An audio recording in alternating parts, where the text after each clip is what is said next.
that way. We'll soon find out. Yeah, please. Mr. President, in 2020, when you were talking about unrest in American cities, you said, quote, "We have to go by the laws. We can't call in the National Guard unless we're requested by a governor." What changed now? Why is this situation different to not consult with Governor Newsom about this? Well, the biggest change from that statement is we have an incompetent governor. So I talked about governors, but I didn't talk about he's an incompetent governor. Look at the job he's doing in California. He's destroying one of our great states. And if I didn't get involved, if we didn't bring the Guard in, and we would bring more in if we needed it, because we have to make sure there's going to be law and order. You had a disaster happening. And they now admit it was a disaster. I watched the chief yesterday, who's a good man, by the way, and he said, well, we're lucky we did this because they were overwhelmed. You saw what was happening. So we did the right thing. Everybody agrees to that.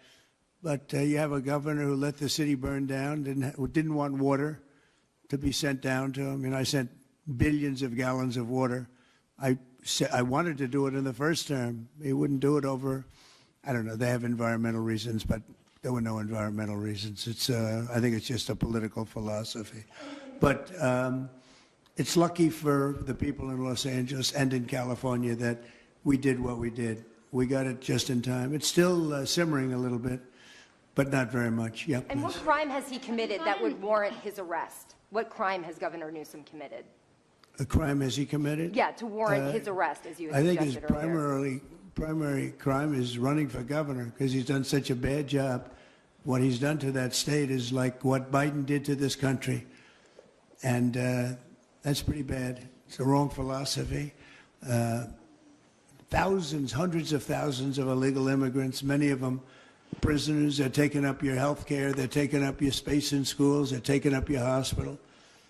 And in many cases, they're criminals. And we have to do something about it, and we're doing something about it. I want to thank the incredible patriots of ICE and Tom Holman, who has been incredible, and Kristi Noem, likewise incredible. The job they're doing, and it's like an unforced error. There was no reason for this. 21 million people were allowed into our country, and many of those people were criminals.